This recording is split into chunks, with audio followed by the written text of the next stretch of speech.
सैकड़ों आदिवासी को जेल में ठूस दिए गए। हमारे शासनकाल में सैकड़ों लोग हम लोग बाहर किए, फर्जी इनकाउंटर हुए नहीं, तो लोगों को विश्वास हुआ है। ये बड़ी उपलब्धि है। अब नक्सली धीरे धीरे पीछे हटते जा रहे हैं। अगर आपके ही हाथ में कमान रहती है और यही सिनेरियो रहता है तो क्या लगता है आपको? कांग्रेस की सरकार, मैं ये नहीं कहता कि ये इस तारीख ख़त्म हो जाएगा या इतने महीने ख़त्म हो जाएगा, लेकिन ये मैं कह सकता हूँ कि इन 5 सालों में नक्सली बहुत पीछे हटे हैं और अगले 5 साल में नाम मात्र के हो सकते हैं। लेकिन अब नक्सली भी लड़ाई के ट्रेंड बदल दिए हैं। पहले ब्लास्ट करते थे, अब वो नहीं। अब वो घर में जाते हैं, गोली मारते हैं या गला रेतते हैं और भाग जाते हैं। तो अब लड़ाई का तरीका बदले।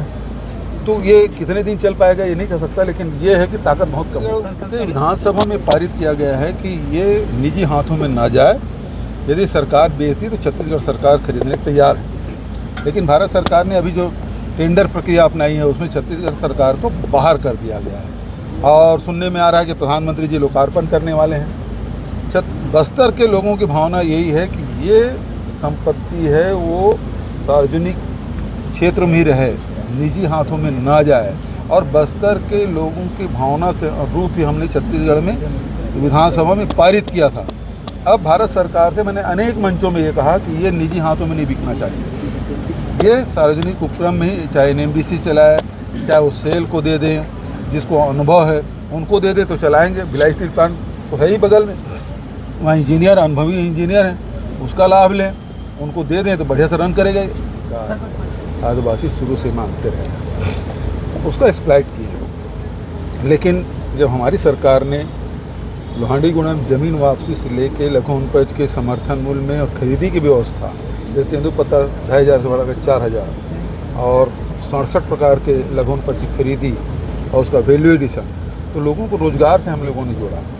जैसे मिलेट्स है, कोदो कुटकी रागी पहले खरीदते नहीं थे, 17-18 रुपये में दे देते थे। हमने 31 रुपये उसका समर्थन मूल्य घोषित भर नहीं किया, बल्कि खरीदने की व्यवस्था की। आज स्थिति क्या है कि पहले 69,000 हेक्टेयर में मिलेट्स की खेती होती थी, अब वो 1,69,000 हो गया 2 साल के भीतर।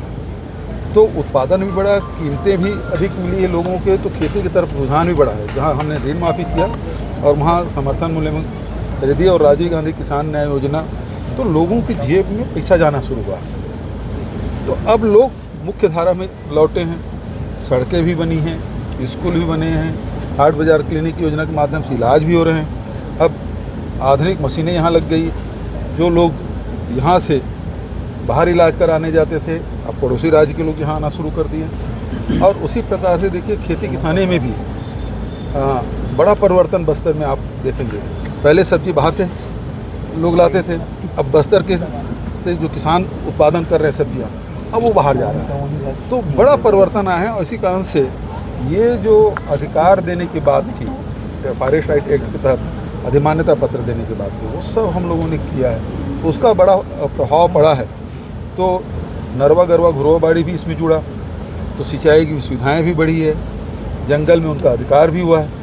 तो अब लोगों को लगता है कि हम, ये सरकार हमारी अपनी सरकार है। और इसी का और दूसरा कारण ये है कि पहले तो आदिवासी देखते ही लोग नक्सली मानते थे, या तो उसे गिरफ्तार कर लेते या गोली मार देते थे। फर्जी इनकाउंटर कितने होते थे। अब ये बोल रहे हैं 15 साल में यही हुआ।